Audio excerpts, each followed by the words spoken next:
Sujet 2013. On y va? Sujet 2013. Le sujet traite d'un cas unique constitué des parties pouvant être traitées indépendamment. Diplômé du BTSOL, responsable d'un magasin, vous accueillez un nouveau client. Les principaux éléments du bilan visuel sont récapitulés dans le tableau ci-dessous. Monsieur Le Guérec, Yvon, étudiant en première année de vétérinaire. Étudiant. Donc déjà il a 20 ans. 20 ans. Donc il a de l'accommodation en réserve. Ok. Au niveau de sa VP, il l'utilise beaucoup. On est d'accord? Parce qu'il est étudiant. Il en amphi? Attendez, j'ai pas vu encore. Ah, cours en amphi, ouais, il a la VL aussi. Très bien. Donc VL. Débute la pratique du judo, sport. Donc quand on dit sport, automatiquement, bon forcément si on vous dit du sport, il va y avoir des lentilles, on est d'accord? 6 lentilles. 6 lentilles, lentilles quoi? Souple. On est d'accord? Pourquoi lentilles souples? Parce qu'elles s'accrochent mieux. Que les lentilles rigides, elles vont tomber sinon. D'accord? Non, elles se cassent pas, mais elles tombent. Débute la pratique du judo, donc soit porter des lentilles de contact. Alors, forcément, ils en parlent. Donc pour le sport, parfait. Donc on sait qu'on va lui mettre des lentilles souples. Parfois vision double. Depuis quelques mois uniquement en vision de loin. Vision double, ça veut dire quoi ça? Problème de convergence, on est d'accord hein? Convergence en VL.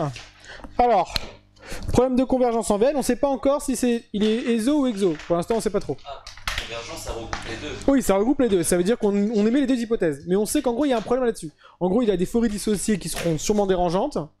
Ça va être sûrement pour ça. D'accord? Alors, je vais juste vous faire une petite précision. Dans la vision binoculaire, parce que là, en fait, quand on parle de convergence, on est dans la partie de la vision binoculaire, la vision des deux yeux. Il y a deux catégories. Soit je vois double, et donc là, on peut penser que c'est de la convergence. Soit, il vous dit, il a l'impression de voir mieux d'un œil que d'un autre, ou de supprimer carrément un œil. Donc ça pourrait venir de quoi? Alors, la suppression, ça pourrait venir soit un problème de convergence, donc voix double, donc je supprime, soit ça pourrait être un problème de fusion qui serait dû à soit la taille d'image rétinienne qui sont différentes, soit les différences d'accommodation, soit le problème d'équilibre binoculaire. En gros, ce serait un problème aussi de réfraction. Ça pourrait être un problème de réfraction. Par contre, quand on vous parle de vision double, c'est forcément de la convergence. D'accord? S'il y a une suppression, ça peut être soit de la convergence, soit de la réfraction. Il y a un problème d'équilibre bino ou un problème de taille d'image rétinienne. Mais quand on vous parle par contre de vision double, c'est de la convergence. Ok? Donc ça c'est uniquement en vision de loin. Rien à signaler au niveau de la santé oculaire. Premier port de lunettes à l'âge de 6 ans, donc on pourrait penser que ça va être un myope. Hein. À mon avis, s'il porte là depuis l'âge de 6 ans, c'est qu'il était myope à l'époque. La dernière visite chez ophtalmo date d'il y a 2 ans. Dernier équipement date d'il y a 2 ans. Ses compensations n'ont pas évolué depuis 5 ans. Pas de traitement en cours, rien à signaler au niveau de la santé.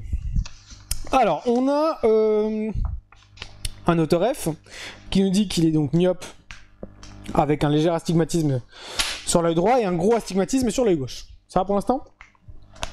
On nous donne sa kérato, on nous donne son astigmatisme cornéen, ça veut dire que eux vous le calculent directement. Et il vous donne la vergence des verres qu'il porte. Alors, on voit que ce qu'il porte, c'est quasiment la même chose que ce qui est mis dans l'autoref, ouais. Donc on pourrait penser que quoi? Comme il est jeune. Alors, quand on est derrière l'autoref, qu'est-ce qu'on fait? Et c'est toujours plus concave que la réalité, donc on pourrait penser que quoi? Que le sujet ici est quoi? Exactement, surcompensé. Donc, compensation portée, trop concave. On est d'accord? C'est une supposition due à l'autoref. On n'estime rien. On sait juste qu'en général, quand on est dans l'autoref, on accommode à peu près de 0,50 en trop, quoi. Ok? Bah après, c'est pas une règle en soi, hein. C'est pas un test ultra précis. C'est-à-dire que quand on va chez les gens de 70 ans, ça marche plus, hein. Vous comprenez? Donc, demi-écart de montage, donc 30 mm, les hauteurs 4 mm sur le centre pubère, écart VL 30 mm, écart VP 28, donc les lunettes sont plutôt bien centrées en VL, donc il va subir des effets prismatiques en VP, bon c'est classique comme tout le monde, hein. Et inclinaison du plan de monture 8 degrés, bon ça on s'en fout, l'angle pantoscopique. Alors, continuons. Alors, on y va. Acuité, vision de loin, avec ses compensations habituelles. Hein. Donc là, notez bien que c'est avec ses compensations habituelles, donc moins 1,50 sur l'œil droit et moins 1,50 à 20 sur l'œil gauche. Acuité visuelle, 12 dixièmes, 12 dixièmes. Donc qu'est-ce qu'on peut dire? Soit il est parfaitement compensé, mais nous, on a dit que quoi? Il était donc surcompensé. Ok. Et donc bonnes acuités. Acuité Bino, est-ce qu'il a la fusion? Alors, on dit pas qu'il a pas la fusion. On dit quoi?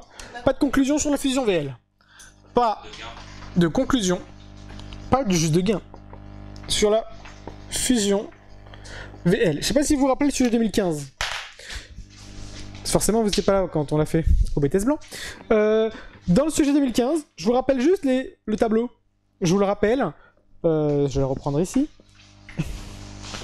Dans le sujet 2015, reprenons le tableau pour que je vous montre que c'est pas que quand il y a du gain. Alors, le sujet 2011, regardez bien, il faisait VL et il faisait VP. Il faisait œil droit, œil gauche et Bino. Et il disait quoi dans le sujet 2015? Il disait 12 dixièmes, 12 dixièmes et 14 dixièmes. Je crois que c'est ça. Ouais. Et il disait en VP 12,5, 12,5 et 10 dixièmes. Alors là, vous me dites, très bien, il y a un gain, il y a la fusion, on est d'accord. Très bien. Là, vous me dites, il y a une perte, pour vous, il n'y a pas de fusion. Il y a la fusion, mais elle est perturbée.